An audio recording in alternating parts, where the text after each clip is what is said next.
사사기 18장. 그때 이스라엘 사람들에게는 왕이 없었습니다. 단지파 백성은 아직도 살 땅을 찾고 있었습니다. 그들은 자기 땅을 가지고 싶어 했습니다. 이스라엘의 다른 지파들은 이미 자기 땅을 가지고 있었지만 단지파 사람들은 자기 땅을 갖지 못했습니다. 그래서 그들은 모든 지방 가운데서 힘센 사람 5명을 뽑았는데 소라와 에스다올 성 사람 중에서 5명이 뽑혔습니다. 단지파 사람들은 그들을 보내면서 가서 땅을 살펴보아라 하고 말했습니다. 그들은 에브라임 산지에 있는 미가의 집으로 가서 그날 밤을 지냈습니다. 그들이 미가의 집 가까이 왔을 때 젊은 레위 사람의 목소리가 나는 것을 들었습니다. 그들은 미가의 집에 멈춰 선 뒤 젊은 레위 사람에게 물었습니다. 누가 당신을 이곳에 오게 했소? 여기에서 무슨 일을 하고 있어? 왜 여기에 와 있는 거요? 레위 사람은 미가가 자기에게 한 일을 말했습니다.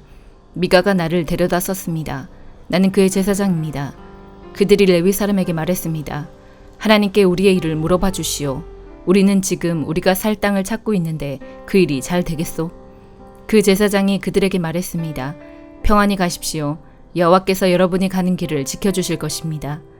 그 5명은 길을 떠나 라이스 성으로 갔습니다. 그 성 사람들은 마치 시돈 백성처럼 아무 걱정 없이 평화롭게 살고 있었습니다. 다른 사람들을 두려워하지 않았고 모든 것이 넘쳐 흐를 만큼 많이 있었습니다. 그들은 시돈 사람들과 멀리 떨어져 있었으며 그 누구와도 어울리지 않고 따로 살고 있었습니다. 5명은 소라와 에스다올로 돌아왔습니다. 그들의 친척이 그들에게 물어보았습니다. 너희는 무엇을 보았느냐? 그들이 대답했습니다. 우리가 본 땅은 매우 좋았습니다. 이대로 있지 말고 빨리 가서 그 땅을 차지합시다. 그곳 백성들은 평안하게 살고 있습니다. 또 그 땅은 매우 넓습니다. 그곳에는 세상에 있는 것이 다 있고 하나도 부족한 것이 없습니다. 그래서 단지파 사람 600명은 싸울 무기들을 갖추고 소라와 에스다올을 떠났습니다. 그들은 길을 가다가 유다 땅에 있는 기럇 여아림에서 가까운 곳에 진을 쳤습니다. 그곳은 지금까지 마하네단이라고 불리고 있으며 기럇 여아림 서쪽에 있습니다. 단지파 사람들은 그곳에서부터 계속해서 에브라임 산지로 이동했습니다. 마침내 그들은 미가의 집까지 왔습니다. 전에 라이스 주변을 살펴보았던 5사람이 자기 친척들에게 말했습니다. 이 집들 중에 에복과 가문의 신들과 조각한 우상과 은을 녹여 만든 우상을 갖고 있는 집이 있습니다. 그러니 우리가 해야 할 일이 무엇인지 아시겠지요? 그래서 단지파 사람들은 레위 사람이 있는 집에 멈췄습니다. 그 집은 미가의 집이기도 했습니다. 그들은 레위 사람에게 인사를 했습니다. 단지파 사람 600명은 문 앞에 무기를 들고 서 있었습니다. 땅을 살피러 갔던 5사람이 집 안으로 들어갔습니다. 그들은 조각한 우상과 에복과 집안 우상들과 은 우상을 가지고 나왔습니다. 그동안 제사장과 무기를 든 단지파 사람 600명은 문 앞에 서 있었습니다. 5사람이 미가의 집으로 들어가서 조각한 우상과 에복과 가문의 우상들과 은으로 도금한 우상을 가지고 나오는 것을 보고 제사장이 그들에게 물었습니다. 당신들 무엇을 하고 있는 거요? 그들이 대답했습니다. 조용히 하시오. 아무 말도 하지 말고 우리와 함께 갑시다. 우리의 어른과 제사장이 되어주시오. 한 사람의 집을 위해 제사장이 되는 것이 좋소. 아니면 이스라엘의 한 지파와 여러 집안의 제사장이 되는 것이 좋소. 이 말을 듣고 레위 사람은 기뻐했습니다. 그래서 레위 사람은 에복과 가문의 우상들과 조각한 우상을 받아들고 단지파 사람들과 함께 갔습니다. 그들은 미가의 집을 떠나 어린 자녀들과 가축들과 그 밖의 모든 것을 앞장 세우고 가던 길을 계속 갔습니다. 단지파 사람들은 미가의 집에서 멀리 떨어진 곳까지 갔습니다. 그때 미가와 그의 이웃 사람들이 함께 모여서 단지파 사람들을 뒤쫓아왔습니다. 미가와 함께 온 사람들이 단지파 사람들을 불렀습니다. 단지파 사람들이 뒤로 돌아서서 미가에게 말했습니다. 무슨 일이요? 왜 사람들을 몰고 왔소? 미가가 대답했습니다. 당신들이 내가 만든 나의 우상들을 가지고 가지 않았소. 또 당신들은 나의 제사장도 데리고 갔소. 내게 있는 것을 당신들이 다 가지고 갔으면서 어떻게 무슨 일이요? 라고 말할 수가 있소. 단지파 사람들이 대답했습니다. 우리와 잘잘못을 가릴 생각은 아예 하지 마시오. 우리 중에는 성질이 급한 사람이 있어. 당신과 당신 가족이 목숨을 잃을 것이요. 그리고 나서 단지파 사람들은 가던 길을 계속 갔습니다. 미가는 자기 힘으로 그들을 당해낼 수 없다는 것을 알고 집으로 돌아갔습니다. 단지파 사람들은 미가가 만든 것을 가지고 미가의 제사장과 함께 라이스로 갔습니다. 그들은 라이스에서 평화롭게 살고 있던 사람들을 공격했습니다. 단지파 사람들은 그 백성을 칼로 죽이고 그 성을 불태워버렸습니다. 라이스 백성을 구해줄 사람은 아무도 없었습니다. 왜냐하면 라이스는 시돈에서 너무 멀리 떨어져 있었기 때문입니다. 또한 베드르홉에서 가까운 골짜기에 있었기 때문에 그들은 누구와도 어울리지 않고 지냈던 것입니다. 단지파 백성은 그 자리에 다시 성을 쌓았습니다. 그들은 이스라엘의 아들 중 하나인 자기 조상의 이름을 따서 그곳의 이름을 단으로 바꿨습니다. 그러나 그 성의 원래 이름은 라이스였습니다. 단지파 백성은 단성의 우상들을 세웠습니다. 그들은 모세의 손자이며 게르손의 아들인 요나단을 제사장으로 삼았습니다. 요나단과 그의 아들들은 단지파의 제사장이 되어 이스라엘 사람들이 포로로 끌려갈 때까지 일했습니다. 단지파 백성은 하나님의 성막이 실로에 있는 동안 미가가 만든 우상들을 섬겼습니다. 사도행전 22장. 저희 아버지와 형제가 되시는 여러분, 이제 제가 해명해 드리겠으니 잘 들어주시기 바랍니다. 그들은 바울이 히브리 말로 연설하는 것을 듣고는 더 조용해졌습니다. 바울은 말을 계속했습니다. 나는 유대인입니다. 길리기아 지방의 다소에서 태어났지만 이 도시에서 자랐고 가말리엘의 제자로서 그 밑에서 우리 조상의 율법대로 엄격한 교육을 받았습니다. 나는 오늘 여기 모인 모든 사람들처럼 하나님에 대해 열심히 있었습니다. 나는 예수의 도를 따르는 사람들을 핍박하여 그들을 죽이기까지 했으며 남자든 여자든 가리지 않고 그들을 붙잡아 감옥에 넣었습니다. 대제사장과 모든 장로들이 내 말이 사실이라는 것을 증언해 줄 것입니다.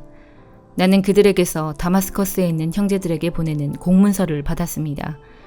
그래서 나는 그곳에 있는 신자들을 붙잡아 예루살렘으로 데려와서 벌을 받게 하려고 다마스커스로 떠났습니다.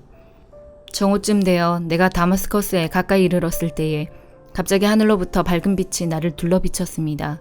나는 땅에 엎어졌고 사울아 사울아 어찌하여 나를 박해하느냐 라는 소리를 들었습니다.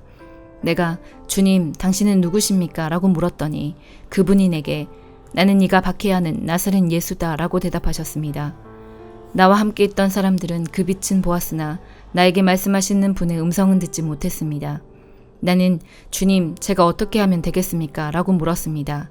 그때 주님께서는 일어나 다마스커스로 가거라. 거기에 가면 네가 해야 할 일을 모두 일러줄 사람이 있을 것이다 라고 대답하셨습니다. 나는 그 빛의 광채 때문에 앞을 보지 못하게 되었습니다. 그래서 나와 함께 가던 사람들의 손에 이끌려 다마스커스로 들어갔습니다. 다마스커스에 아나니아라는 사람이 있었습니다. 아나니아는 모세 율법을 따라 사는 경건한 사람이었으며 그곳에 사는 유대인들에게 존경을 받는 사람이었습니다. 아나니아가 나를 찾아와 내 곁에 서서 사울 형제 눈을 뜨시오 하고 내게 말했습니다. 그 순간 나는 눈을 떠 그를 보았습니다. 그때 아나니아가 말했습니다. 우리 조상의 하나님께서 오래전에 당신을 택하셔서 그분의 뜻을 알게 하셨고 그 의로우신 분을 보게 하시며 그분의 입에서 나오는 말씀을 듣게 하셨습니다. 당신은 모든 사람들에게 당신이 보고 들은 것을 전하는 그분의 증인이 될 것입니다. 그러니 이제 무엇을 더 기다리겠습니까? 일어나 세례를 받으십시오. 그리고 그분의 이름을 부르십시오. 그러면 죄사함을 얻게 될 것입니다. 그 후 내가 예루살렘으로 돌아와 성전 뜰에서 기도하고 있는 도중에 어떤 환상을 보게 되었습니다. 그 환상 중에 주님을 보았는데 주님께서 내게 말씀하셨습니다. 서둘러 예루살렘을 떠나라. 이곳 사람들은 네가 나를 증언하는 것을 받아들이지 않을 것이다.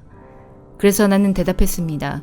주님, 이들은 제가 여러 회당을 돌아다니며 주님을 믿는 사람들을 잡아 감옥에 가두고 때리기까지 한 일을 잘 알고 있습니다. 뿐만 아니라 주님의 증인인 스데반이 죽임을 당할 때에 제가 그 자리에 있던 것도 알고 있습니다. 저는 그때 거기에 서서 그들이 스데반을 죽이는 일에 찬성했으며 그를 죽이는 사람들의 옷을 맡아 주기까지 했습니다. 그러나 주님께서는 내게 가거라, 내가 너를 멀리 이방인들에게 보내겠다 하고 말씀하셨습니다. 사람들은 바울의 말을 여기까지 듣고 있다가 목소리를 높여 이런 놈은 없애버려라, 살려두어서는 안 된다라고 소리질렀습니다. 그들은 고함을 지르며 옷을 벗어던지고 공중에 먼지를 날렸습니다. 그러자 천부장이 부하들에게 바울을 병영 안으로 데려가라고 명령했습니다. 그리고는 사람들이 바울에게 그렇게 소리 지르는 이유가 무엇인지를 알아내려고 바울을 때리면서 조사해보라고 했습니다. 군인들이 바울을 묶고 때리려 하자 바울이 옆에 서 있던 로마 백부장에게 말했습니다. 죄가 있다는 것이 밝혀지지도 않은 로마 시민을 때리는 것이 로마법에 맞는 일입니까? 그 말을 들은 백부장은 청부장에게 가서 이제 어떻게 하실 계획입니까? 이 사람은 로마 시민입니다. 라고 알렸습니다. 청부장이 바울에게 다가가 물었습니다. 당신이 로마 시민이라는 말이 참말이요? 바울이 그렇습니다. 하고 대답했습니다. 청부장이 말했습니다. 나는 돈을 많이 들여서 로마 시민권을 얻었소. 바울이 말했습니다. 나는 태어날 때부터 로마 시민인 사람입니다. 그러자 바울을 신문하려던 사람들이 곧 물러났습니다. 천부장은 바울이 로마 시민이라는 사실을 알고 그를 결박한 일로 두려워했습니다. 이튿날 천부장은 유대인들이 무슨 일 때문에 바울을 고소하는지 알아보려 했습니다. 그래서 그는 대제사장들과 유대 공의회를 소집하게 했습니다. 천부장은 바울을 묶은 사슬을 풀어주고 그를 데리고 나가 공의회 앞에 세웠습니다. 예레미야 32장. 이것은 시드기야가 유다 왕으로 있은 지 10년째 되는 해에 여호와께서 예레미야에게 하신 말씀입니다. 그 해는 느부갓네살 왕이 나라를 다스린 지 18년 되는 해입니다. 그때 바빌로니아 군대가 예루살렘을 에워싸고 있었습니다. 그리고 예언자 예레미야는 유다 왕궁의 경호대뜰에 갇혀 있었습니다. 예레미야를 그곳에 가둔 사람은 유다 왕 시드기야입니다. 시드기야가 물었습니다. 그대는 어찌하여 그런 예언을 하였소? 예레미야가 한 예언은 이러합니다. 여호와께서 이렇게 말씀하셨다. 보아라, 내가 예루살렘 성을 바빌로니아 왕에게 넘겨주겠다. 느부갓네살이 이 성을 점령할 것이다. 유다 왕 시드기야는 바빌로니아 군대에서 벗어나지 못하고 꼼짝없이 바빌로니아 왕에게 넘겨져 바빌로니아 왕과 얼굴을 맞대고 직접 이야기하게 될 것이다. 바빌로니아 왕이 시드기야를 바빌론으로 데려갈 것이니 시드기야는 내가 내리는 벌이 끝날 때까지 그곳에 머물러 있을 것이다. 나 여호와의 말이다. 너희가 바빌로니아 군대와 싸워도 이기지 못할 것이다. 예레미야가 말했습니다. 여호와께서 내게 말씀하셨소. 예레미야야, 네 숙부 살롬의 아들 하나멜이 너에게 와서 이렇게 말할 것이다. 당신은 나의 가장 가까운 친척이니 아나돗에 있는 내 밭을 사십시오. 그 밭을 사는 것이 당신의 권리이자 책임입니다. 얼마 후에 여호와께서 말씀하신 대로 내 숙부의 아들 하나멜이 경호대 뜰로 나를 찾아와 말했소. 베냐민 땅 아나돗에 있는 내 밭을 사십시오. 그 땅을 사는 것이 당신의 권리이자 의무입니다.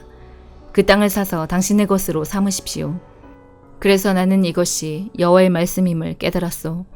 나는 내 숙부의 아들 하나멜에게서 아나돗에 있는 그 밭을 샀소. 그리고 그 값으로 은 17세겔을 달아주었소. 나는 땅 문서에 내 이름을 써놓고 그 문서에 도장을 찍어 증인들을 세운 뒤에 은을 저울에 달아주었소.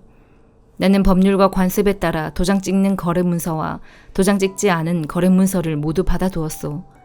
그리고 그 거래 문서를 내 숙부의 아들 하나멜과 증인들이 보는 앞에서 마세야의 손자여 네리야의 아들인 바룩에게 넘겨주었소. 그 증인들도 그 거래 문서에 자기 이름을 썼소. 경호대 뜰에는 다른 유다 사람들도 많이 앉아 있었는데 그들도 내가 거래 문서를 바룩에게 넘겨주는 것을 보았소. 나는 모든 사람들이 지켜보는 가운데 바룩에게 지시했소. 만군의 여호와 이스라엘의 하나님께서 이렇게 말씀하셨다.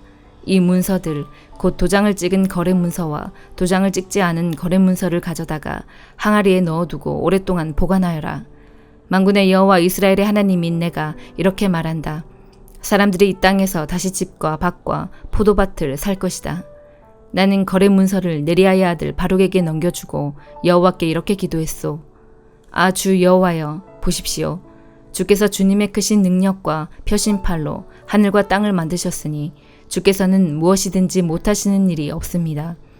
주께서는 수천 대에 이르기까지 자비를 베푸시지만 부모의 죄에 대해서는 그 자손에게까지 그 죄값을 치르게 하십니다. 위대하시고 전능하신 하나님, 하나님의 이름은 만군의 여호와이십니다. 주께서는 큰 일을 계획하시고 이루십니다. 주께서는 모든 인간이 행하는 길을 다 지켜보고 계시며 각 사람의 살아가는 모습과 하는 일에 따라 갚아주십니다. 주께서는 이집트 땅에서 기적과 놀라운 일들을 나타내셨고 오늘날까지도 이스라엘과 모든 사람에게 기적을 나타내 보이십니다. 그리하여 오늘날 우리가 보듯이 주님의 이름을 널리 떨치셨습니다. 주께서는 표징과 기적으로 그리고 크신 능력과 펴신팔로 주님의 백성 이스라엘을 이집트 땅에서 인도해내시고 적들을 무서워 떨게 하셨습니다. 주께서 이스라엘 백성에게 주신 이 땅은 그 조상들에게 주시겠다고 약속하신 땅이요 젖과 꿀이 흐르는 땅입니다. 이스라엘 백성은 이 땅에 와서 이곳을 차지했습니다. 그러나 그들은 주님께 순종하지 않았고 주님의 가르침을 따르지 않았습니다. 주께서 그들에게 명하신 모든 말씀을 행하지 않았습니다. 그래서 주께서는 이 모든 재앙이 그들에게 일어나게 하셨습니다. 보십시오. 마침내 적군이 이 성을 점령하러 와서 성벽 꼭대기에 이르는 흙길을 쌓고 있습니다. 이 성은 바빌로니아 사람들의 손에 넘어갈 것입니다. 바빌로니아 군대가 이 성을 공격하고 있습니다. 이제 곧 전쟁과 굶주림과 무서운 병이 닥칠 것입니다. 주께서도 지금 보고 계시듯이 주께서 말씀하신 일이 그대로 이루어지고 있습니다. 하지만 주 여호와여, 주께서는 바빌로니아 군대가 곧 이 성을 점령할 텐데도 저에게 밭을 사고 증인을 세우라고 말씀하셨습니다. 그러자 여호와께서 예레미야에게 말씀하셨습니다. 보아라, 나는 여호와이며 모든 사람의 하나님이다. 나에게는 할 수 없는 일이 없다. 그러므로 나 여호와가 이렇게 말한다. 보아라, 내가 곧 이 예루살렘 성을 바빌로니아 군대와 바빌로니아 왕 느부갓네살의 손에 넘겨주겠다. 그러면 그 군대가 이 성을 점령할 것이다. 바빌로니아 군대는 이미 예루살렘 성을 공격하고 있다. 그들은 곧 이 성에 들어와 불을 질러 성을 태워버릴 것이다. 예루살렘 백성은 그들의 집 지붕 위에서 바알에게 제사를 지내고 다른 우상들에게 부어드리는 제물인 전제물을 바쳐서 나를 분노케 했다. 그러므로 내가 그 집들도 태워버릴 것이다. 이스라엘 자손과 유다 백성은 젊었을 때부터 내가 보기에 악한 짓만 일삼았다. 이스라엘 자손은 자기 손으로 만든 우상들을 섬겨서 나를 분노케 했다. 나 여호와의 말이다. 예루살렘 성은 세워진 때부터 지금까지 나를 분노하게 만들었으므로 내가 이 성을 내 앞에서 없애버리겠다. 이스라엘 자손과 유다 백성이 저지른 악한 짓 때문에 내가 이 성을 멸망시키겠다. 그 백성과 그들의 왕들과 그들의 신하들이 나를 분노케 했다. 그리고 그들의 제사장과 예언자들, 유다의 모든 사람과 예루살렘에 사는 모든 사람들이 나를 분노케 했다. 그들은 나를 바라보지 않고 도리어 내게서 등을 돌렸다. 내가 쉬지 않고 그들을 가르치려 했으나 그들은 내 말을 들으려 하지 않았다. 그들을 바른 길로 이끌려 했으나 소용이 없었다. 그들은 내 이름으로 불리는 성전 안에 역겨운 우상들을 놓아두어 그곳을 더럽혔다. 그 백성은 자기 자식들을 몰렉에게 태워 바치려고 흰놈의 아들 골짜기에 바알 산당을 세워놓았다. 나는 이렇게 유다를 죄에 빠뜨리는 역겨운 일을 하라고 명령한 적이 없다. 그런 것은 생각해 본 적도 없다. 너희가 말하기를 이 성은 바빌로니아 왕의 손에 넘겨질 것이다. 그리하여 전쟁과 굶주림과 무서운 병이 닥칠 것이다 라고 한다. 그러므로 이제 이스라엘의 하나님 나 여호와가 이 성에 대하여 이렇게 말한다. 나는 너무나 분하고 노여워 이스라엘과 유다 백성을 그 땅에서 쫓아냈다. 그러나 보아라, 이제는 내가 쫓아낸 모든 땅에서 그들을 불러 모아 이곳으로 데려오겠다. 그들은 평화와 안정 속에서 살아갈 것이다. 그들은 내 백성이 되고 나는 그들의 하나님이 될 것이다. 내가 그들에게 한 마음과 한 귀를 주어 그들이 언제나 참마음으로 나만을 경외하여 자기들뿐 아니라 그 자손들까지도 복을 받게 만들겠다. 내가 그들과 영원한 언약을 맺고 절대로 그들에게서 떠나지 않겠다. 언제나 그들에게 좋은 일을 해주겠다. 그들에게 나를 존경하는 마음을 주어서 절대로 나를 떠나지 않게 하겠다. 내가 기쁜 마음으로 그들에게 좋은 일을 하며 내 온 마음을 다하여 그들을 이 땅에 심고 잘 자라나게 하겠다. 나 여호와가 이렇게 말한다. 내가 이 백성에게 큰 재앙을 내렸으나 이제는 재앙을 내린 만큼 내가 약속한 모든 좋은 일들을 이루겠다. 너희가 말하기를 이 땅은 사람도 없고 짐승도 살지 않는 황무지이다. 이 땅은 바빌로니아 군대에게 넘어가 버렸다 라고 한다. 그러나 장차 사람들이 이 땅에서 다시 밭을 사들일 것이다. 돈을 주고 밭을 사며 문서에 자기 이름을 쓰고 도장을 찍고 증인들도 세울 것이다. 베냐민 땅뿐만 아니라 예루살렘 부근 지역과 유다의 여러 마을과 산지 마을들과 서쪽 구릉지대의 마을들과 유다 남쪽 네게부의 마을들에서도 살 것이다. 왜냐하면 내가 모든 것을 옛날처럼 회복시킬 것이기 때문이다. 나 여호와의 말이다. 시편 1편. 행복한 사람은 나쁜 사람들의 꼬임에 따라가지 않는 사람입니다. 행복한 사람은 죄인들이 가는 길에 함께 서지 않으며 빈정대는 사람들과 함께 자리에 앉지 않는 사람입니다. 그들은 여호와의 가르침을 즐거워하고 밤낮으로 그 가르침을 깊이 생각합니다. 그들은 마치 시냇가에 옮겨 심은 나무와 같습니다. 계절을 따라 열매를 맺고 그 잎새가 시들지 않는 나무와 같습니다. 그러므로 그가 하는 일마다 다 잘 될 것입니다. 나쁜 사람들은 그렇지가 않습니다. 그들은 마치 바람에 쉽게 날아가는 겨와 같습니다. 그러므로 나쁜 사람들은 하나님께서 내리시는 벌을 견뎌낼 수가 없을 것입니다. 죄인들은 착한 사람들과 함께 있을 수 없습니다. 착한 사람들이 가는 길은 여호와께서 보살펴 주시지만 악한 사람들이 가는 길은 결국 망할 것입니다. 시편 2편. 어째서 나라들이 남몰래 나쁜 일을 꾸미며 민족들이 왜 그토록 헛된 일들을 계획하고 있는 것일까? 세상 왕들이 여호와께 대항하여 싸울 준비를 하고 세상의 통치자들이 여호와께서 세우신 왕과 싸우려고 모여드는구나. 그들은 우리를 묶은 쇠사슬을 끊어버리자, 우리를 동여맨 밧줄을 던져버리자라고 말합니다. 그러나 하늘 보좌에 앉아 계신 분께서 웃으시며 그들을 향해 비웃으십니다. 주께서 분노하시면서 그들을 꾸짖고 그들이 두려워 벌벌 떠는 가운데 말씀하시기를 내가 나의 왕을 내 거룩한 산 시온산 위에 세웠다라고 하십니다. 내가 이제 주님의 명령을 널리 선포합니다. 여호와께서 내게 말씀하시기를 너는 내 아들이다. 오늘 내가 너의 아버지가 되었다. 나에게 구하여라. 그러면 내가 모든 나라들을 너에게 유산으로 주겠다. 그리고 지구상의 모든 민족들이 다 네 소유가 될 것이다. 너는 철로 된 지팡이로 그들을 질그릇같이 부술 것이다. 라고 하셨습니다. 그러므로 세상 왕들아 지혜롭게 행동하여라. 세상의 통치자들아 조심하여라. 두려운 마음으로 여호와를 섬기고 떨리는 마음으로 그분을 찬양하여라. 그의 아들을 정중하게 섬겨라. 그렇지 않으면 너희가 가는 길에서 망하게 된다. 왜냐하면 주님의 분노가 순식간에 불붙듯이 타오를 것이기 때문이다. 여호와를 의지하는 사람은 복을 받을 것이다. 아멘.